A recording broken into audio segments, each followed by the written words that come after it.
বাবা, police station থেকে phone করেছে, আপনাকে দাওয়াত দিয়েছে। কেন বলো তো?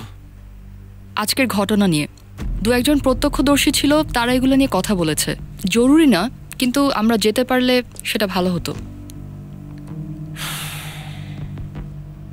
চলো যাই, গিয়ে দেখি ওখানে কি অবস্থা।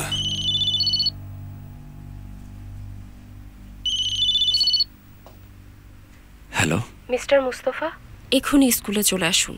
মিস্টার উনসাল আর নিগার উনসালও এখানে। কিন্তু আমার পক্ষে তো এখন আসা সম্ভব না। সিনান জেদ করছে, আপনি আসার আগেও বেরোবে না। কি বলছেন আপনি এটা? আচ্ছা ঠিক আছে, আমি দেখছি। বাই। কি কোনো সমস্যা?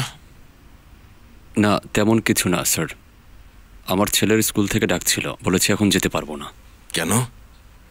তুমি তোমার ছেলেকে ভালোবাসো না?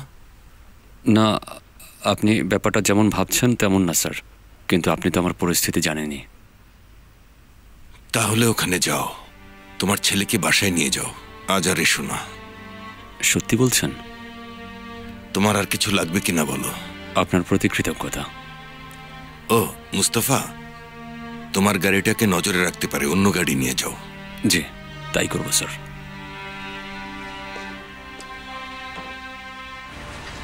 আচ্ছা সমস্যা নেই, আমি রাখছি।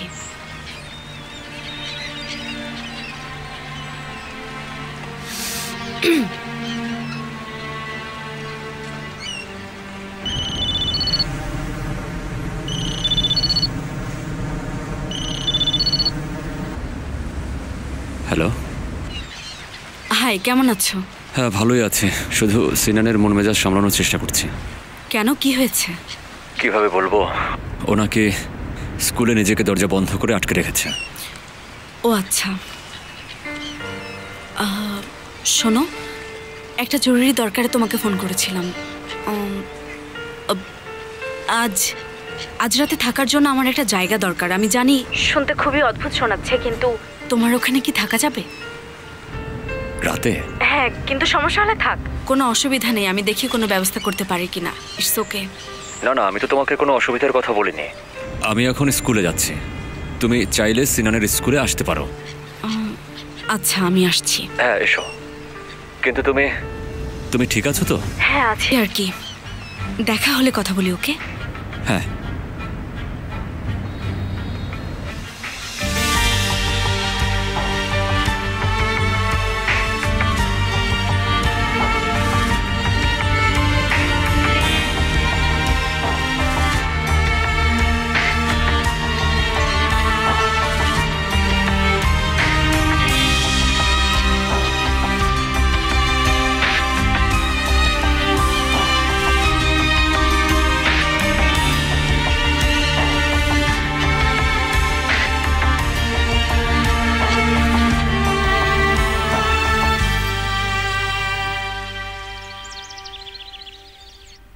আমি বুঝতেই পারছি না, জীবনের ঝুঁকির কথা জানার পরেও এই মেয়ে কিভাবে বাইরে পালায়।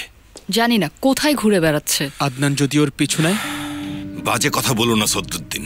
কি বাজে কথা বললাম? ওই লোকটা আমার বোনকে খুন করার চেষ্টা করেছে, কি গ্যারান্টি আছে সে আবার চেষ্টা করবে না? চলো আগে আয়েশাকে খুঁজে বের করি, তারপর আদনানকে দেখাচ্ছি।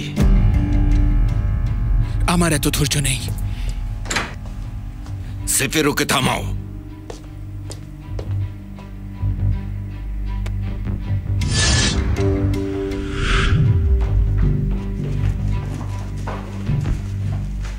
ভাই কোথায় যাচ্ছেন? ওই লোককে জিজ্ঞেস করলেই বোঝা যাবে সে কিছু জানে নাকি। মুস্তফা ওকে ছেড়ে দিয়েছে, পিছু নেওয়া হচ্ছে, ধৈর্য ধরুন। বাহ, মুস্তফাকে ছেড়ে দিয়েছে, ও হেঁটে হেঁটে আদনানের কাছে যাবে আর আমরা তখনই ওকে ধরে ফেলবো। কি দারুণ প্ল্যান। সদরুদ্দিন, তুমি কাউকে মারতে যাবে না। ঠিক আছে বাবা, আমি তাহলে এখন পার্কে বেড়াতে যাই। ও আমাকে জীবনেও শান্তি দেবে না। চিন্তা করবেন না বাবা, আমি তাকে চোখে চোখে রাখবো। বাবা, থানা থেকে আবার ফোন এসেছে, তারা ওয়েট করছে। ঠিক আছে, চলো যাই তাহলে।